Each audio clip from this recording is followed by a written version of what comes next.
Once, mankind accepted a simple truth. There are relics that predate the universe itself, an ancient force of infinite destruction. The Tesseract was the jewel of Odin's treasure room. Legend tells us one thing, history another. But every now and then we find something that belongs to both. There were 6 singularities. Then the universe exploded into existence, and the remnants of these systems were forged into concentrated ingots.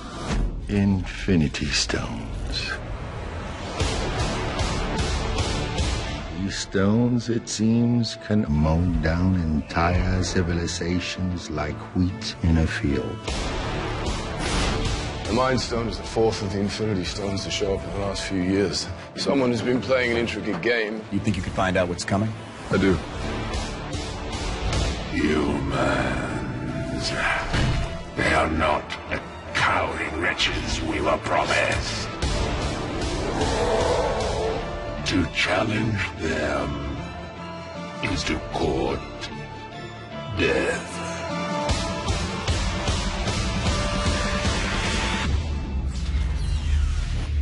Fine. I'll do it myself. Since we've been building the Marvel Cinematic Universe, we've been building to this idea of the Infinity Stones. And what's fun about the Infinity Stones in the comics, or the Infinity Gems as they were known initially, is there's like this huge, incredibly powerful set of MacGuffins, for lack of a better word, that kind of existed on this cosmic level and represented the culmination of the whole Marvel Universe. We hit upon the idea years ago that we could make the Infinity Gauntlet the big thing that's overarching in the entire Marvel Cinematic Universe and kind of culminate in an Infinity War movie. Thanos has always been sort of grand puppet master because he really is a god. Even more than Thor, he is like a supreme being of evil. And so the idea that he was the prime mover behind all of this just seemed natural. Once that gauntlet's filled and he's got all the stones, then anything's possible.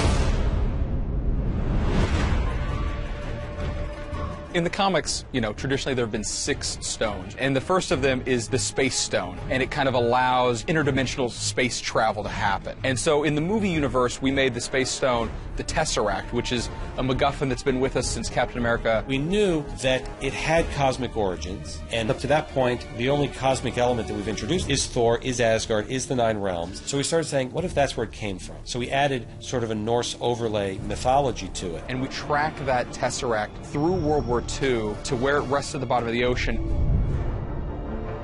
We started realizing, as Loki finds his way to Earth in the beginning of the Avengers movie, that would be a hell of an artifact for him to go after and find and wreak havoc with. And what we find out is that, you know, Loki's manipulating the Space Stone, and he's then able to open a portal to outer space. At the end of the movie, the Tesseract is taken back to Asgard and put in Odin's treasure room.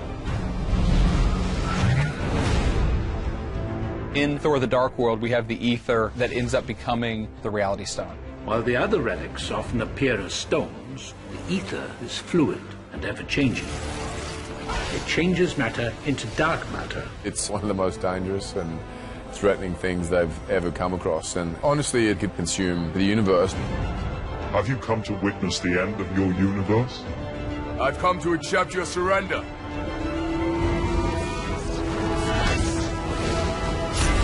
We last saw the ether in the Collector's Museum. Why not keep it secure in your own vault? The Tesseract is already on Asgard.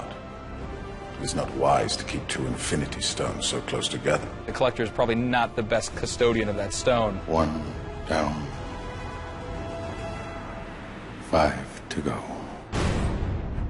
So the Power Stone is this incredibly powerful relic, as noted by the name. And we saw that one in Guardians of the Galaxy. And that is kind of what is inside of that orb. The stone reacts to anything organic. The bigger the target, the bigger the power surge. All Ronin's got to do is touch the stone to the planet's surface and zap all plants, animals, Nova Corps. Everything will die. Thanos' disciple is Ronin, the accuser. Thanos saw an opportunity where Ronin would be able to get the Power Stone for him. Return to me again empty-handed, and I will bathe the Starways in your blood.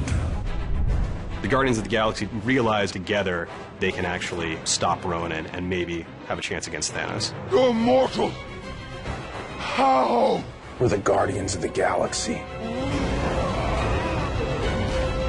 At the end of the movie, we leave the Power Stone in the Nova Vault, and it's left there safe, or so we think. One of the other stones in the comics is the Mind Stone, and it's the stone that allows the bearer to kind of alter people's minds and mess with their perception of things. And in the movies, what we've done with the Mind Stone is we've said that it is the stone that is in the scepter that Loki brings with him from Thanos. We catch up when at the Avengers Age of Ultron, the scepter is managing to run all these different experiments. Tony wants to study the gem, the stone that's in this scepter before Thor takes it back to Asgard. And one of the things he does is hook it up to his computer systems to analyze it. It's beautiful. You have to guess. What's it look like? Like it's thinking.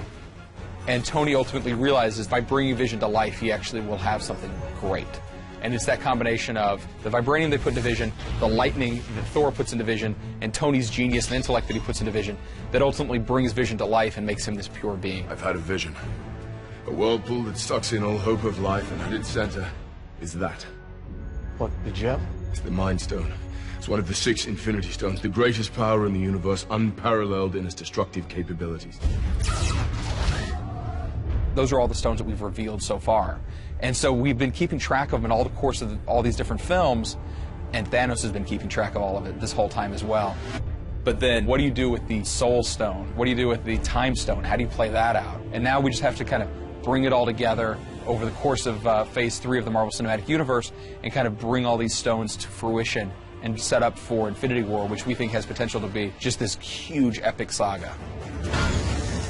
We're the Avengers. We can bust arms dealers all the live long day, but that up there, that's the end game.